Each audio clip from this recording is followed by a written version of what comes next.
So I never thought I would make a video telling you to go watch another video, but here we are. This is me telling you to go watch the development video that just came out. It's January 21st, 2025. Go watch Mark Darrah's video about BioWare and how they used to have a bunch of teams working on a bunch of games. And now they have basically one team that's going to be working on one game. I'm going to talk more about it, give some takes, give some thoughts I have about it, what it may mean for the future. But let's jump right into it. Okay, so here's Mark Darrah's channel. I'll try and make sure to link the video in the in the different places I can. It's Mark Darrah on games. He has a ton of videos.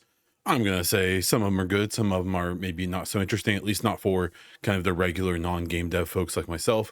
But he really does do a lot of good videos explaining things that kind of the normie fan wouldn't understand. And this one right here, Dragon Age The Veilguard has shipped. Now what? Hashtag Mass Effect. This video, I think, is really interesting. If you like BioWare, if you're curious what's going on, if you've seen the rumors about BioWare Edmonton shutting down potentially, if you care about the next Mass Effect, if you liked or if you have some opinion of Dragon Age, this would be a great video for you.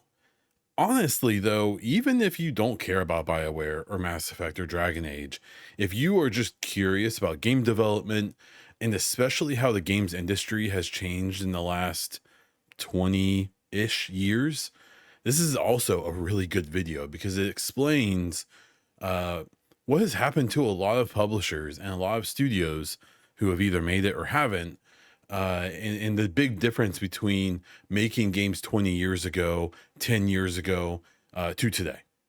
So I'm going to pop up a chart here that he shows in there and talk a bit about it and give some of my takes on it. Okay, so here is the chart. It's kind of the crux of his whole video.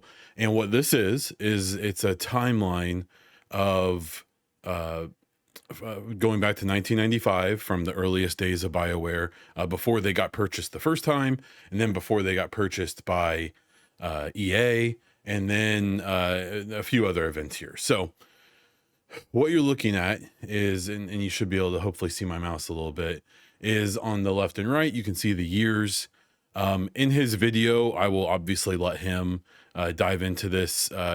This is why I suggest you see his video. But this 1, 2, 3, and 4 are these 4 big events in BioWare's history. Go watch his video to have him explain all of that. I do think it's important. But what you're looking at here is the different colors are essentially different teams. And all of the names are the different games those teams worked on. Notably, pay attention to the X's, and that is when those particular teams dissolved or people left or whatever. And then these arrows with the pointy side indicating where the people who did remain at BioWare, where they got integrated into. So starting back at the very start of BioWare, you have Shattered Steel. My favorite was when he briefly mentioned Be Alert Bert, which never came out, I believe. But you see some familiar names here. You see Baldur's Gate. You see a Baldur's Gate DLC, Baldur's Gate 2. The one thing I'll note is that if you look here before 2013, just the insane number of games they were working on, some which came out, some which didn't, or some that came out and you can't play them now. I believe Mass Effect Corsair is a mobile game that I think you can technically find it, but it's hard. But the big thing to look at, I would say, is this blue and this red section, as well as the yellow one. And what this is this blue section goes all the way back to Shattered Steel, but this is essentially the main dev team or one of the main dev teams, which led to KOTOR, Mass Effect 1, Mass Effect 2, Mass Effect 3, Anthem, Bowie, which is the next Mass Effect, and then Bowie again. The other one here is the red, where we see Baldur's Gate, one of the most well-known, at least old school BioWare games. Neverwinter Nights, Dragon Age Origins, obviously a pretty big deal here. Awakening, the DLC, Dragon Age 2, Dragon Age Inquisition, and then Joplin and Morrison and Dreadwolf, which all eventually became Veilguard. Joplin and Morrison, and he explains it better, were not exactly what became Veilguard, but I would say iteratively they did. And then you see in the history, you see here in this kind of brown color and the purple, that these teams kind of folded into the Mass Effect team, or, the Mass Effect / Anthem team. And then we have here, Javelin and Agent. And this was, there's some old info you can get about these that you can look up yourself. But that turned into Andromeda, which I believe was Ubisoft Montreal, but you can correct me in the comments if you want. And then that team got integrated because they ended. And then notably, just a year or two ago, I guess just a year ago now, or a year and a half maybe, this the Star Wars The Old Republic MMO was in development starting in the mid 2000s, came out in the 2010s. And then it's notable, if you don't already know, is that it doesn't actually end down here. It got sent to another publisher. But what I want to kind of get at, and to get away from the screen and talk more about my own stuff, is, in his video, he kind of confirmed a few things here. We can see from this chart that Joplin and Morrison started some kind of development, and then these lined sections are where they don't have, they weren't under development. And if you look over here, we see that Anthem was taking up resources at that time. Then Anthem came out and did what it did, and they jumped right into the next Mass Effect in 2019. I've talked a lot about this, how I believe it's been in pre-production since back then.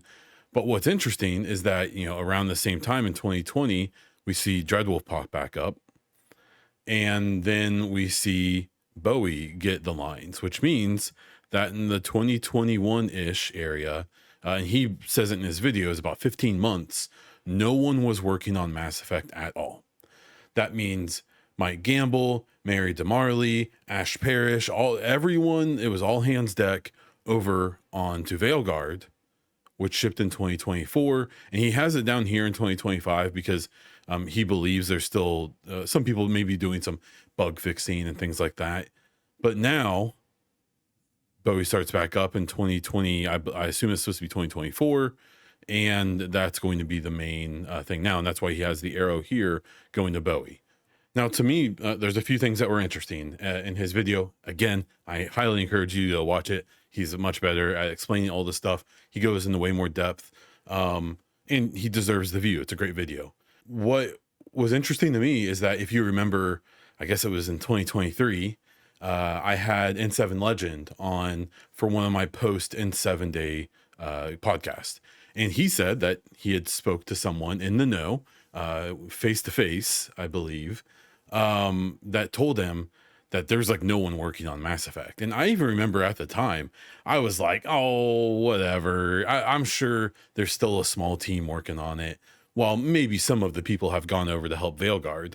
Well, at least from what Darrah said, like that's not true. There was no one working on it, at least for a good chunk, up until some point last year, around or after the launch of Veilguard, I would assume. That makes more sense when he then goes on to talk a lot about how the next Mass Effect is going to be the main project. That he talks about 250 to 300 devs.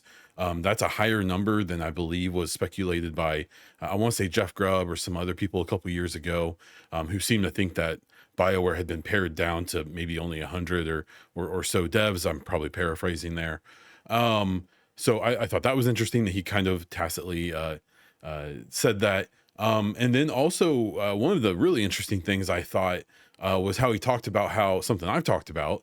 If you look on social media and stuff like that, you'll see a bunch of BioWare devs who have that they're BioWare developers and their little social media headers and stuff like that. But they're working on Iron Man over at EA Motive. They're working on Battlefield over at DICE. They're working on other projects.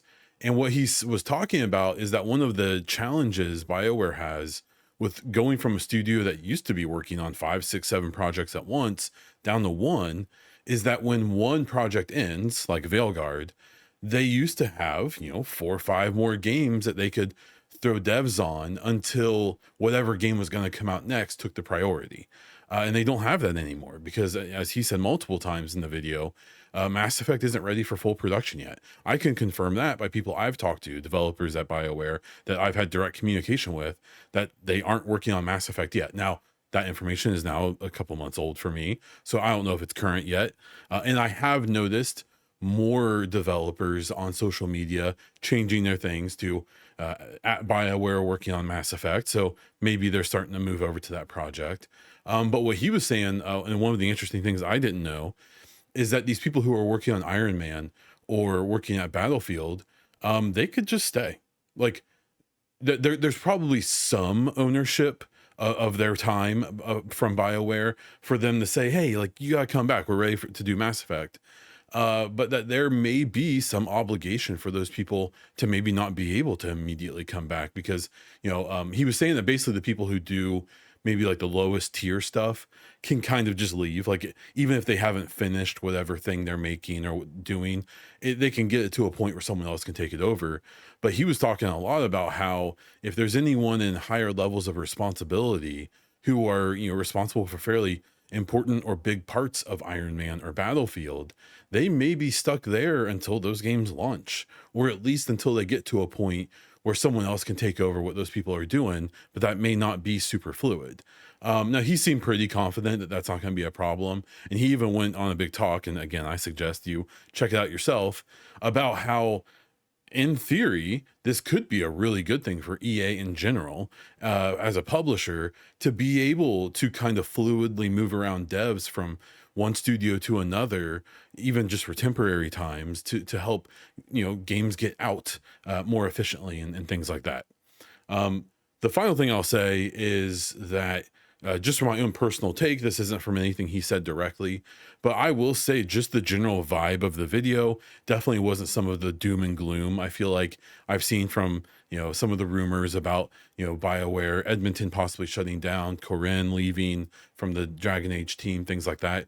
His video, Mark's pretty dry, pretty straightforward. It's not really hard to read how he feels about things.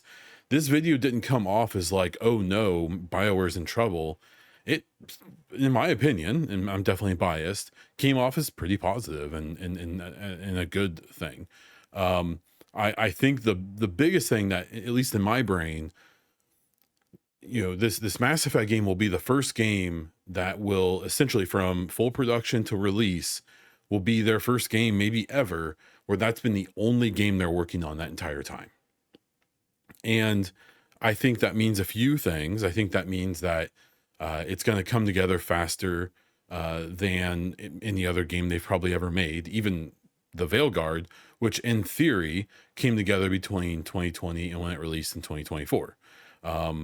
I wouldn't be surprised if we see the next Mass Effect on a similar timeline, or even shorter if it truly is more focused and doesn't have all the drama that Dragon Age did with having multiple versions of the game and the stop and go and things like that. So I think that's good. I've been predicting for a while that the next Mass Effect game probably won't be even like Veilguard, probably won't be a 50, 60, 70 hour romp. It very well could be kind of like the old trilogy games of being a 25, 30 hour experience, maybe with some side stuff that extends it and maybe with some DLC. But we don't know that. But that also could mean the game comes out a little faster than that 4-year dev cycle that Veilguard got. And this video leaves me more hopeful than I was before. And it kind of reaffirms a lot of the things I was already thinking about when it came to the next Mass Effect and how things may play out. Maybe not. Maybe all these crazy rumors are true, and I'm high on hopium right now. I do believe all this information.